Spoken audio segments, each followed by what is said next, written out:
Good evening and welcome back to day number 34. My name is Mary and today's story called Jacob Goes to Egypt.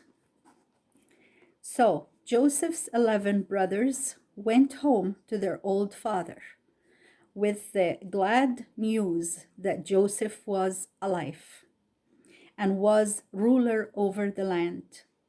It was such a joyful surprise to Jacob that he fainted.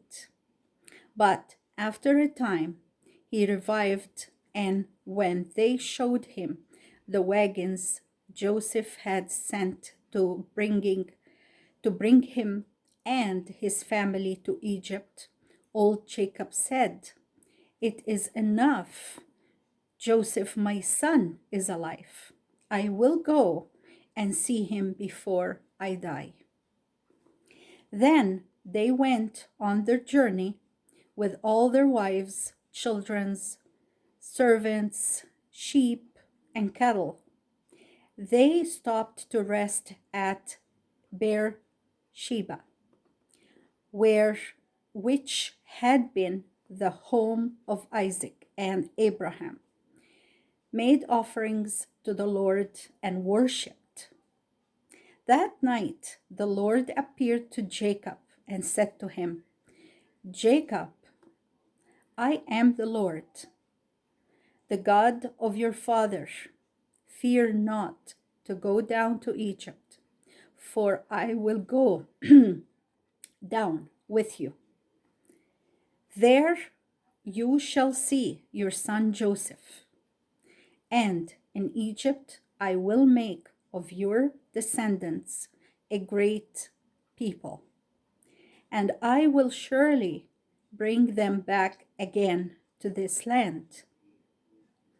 They came down to Egypt, 66 of Jacob's children and grandchildren. Joseph rode out in his chariot to meet his father, fell on his neck and wept. And Jacob said, "Now I am ready to die, since I know you are still alive and I have seen your face." Joseph brought his father in to see King Pharaoh, and Jacob, as an old man, gave his blessing to the king. The part of the land of Egypt that Joseph gave to his family as a home was called Goshen. Goshen. Goshen. How about that? Choose whichever one you want. Goshen. It was on the east, between Egypt and the desert, and it was a very rich land where the soil gave large harvest. But at that time, and for 5 years after, there were no crops because of the famine. During these years, Joseph's family was fed, as were all the people of Egypt, with grain from the storehouse. Jacob lived to be almost 150 years old. Before he died, he blessed Joseph and all his sons and said to them, "When I die, do not bury me in the land of Egypt. Take my body to the land of Canaan and bury me in the cave at Hebron with Abraham and my father Isaac." Joseph brought his two sons, Manasseh and Ephraim, to his father's bed. Jacob's eyes were dim with age, as his father Isaac's had been, and he could not see the two young men. So he said, "Who are these?" Joseph said, "They are my two sons, whom God has given me in this land. Bring them to me," said Jacob, "so I may bless them before I die."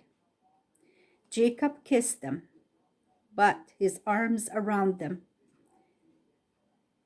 put his arms around them and said, "I had not thought I would ever see your face, my son. But God has let me see both you and your children." Jacob placed his right hand on Ephraim's head, the younger, and his left hand on Manasseh, the older.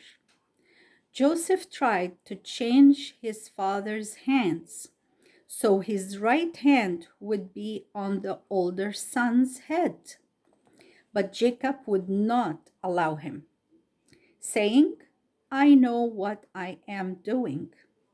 God will bless the older son, but the greater blessing shall be with the younger. For his descendants shall be greater and stronger than the descendants of his brother." And so it came to pass many years after this, for the tribe of Ephraim, the youngest son, became greater and more powerful than the tribe of Manasseh, the older son. When Jacob died, a great funeral was held. They carried his body up out of Egypt to the land of Canaan and buried it in the cave of Machpelah, where Abraham and Isaac were buried. And that was the word of the Lord. Now I will read to you the discussion questions. Number 1. How did Jacob feel about going to Egypt? Number 2. How did he know he should go? Number 3. How had God been good to Joseph and his family? And the rest of the question, number 3, is, can you name more than one way he blessed them? And we come to the end of day 34. So have a good night and enjoy the discussion if you have time to do so. And we'll see you again soon. May God bless you all. Bye-bye.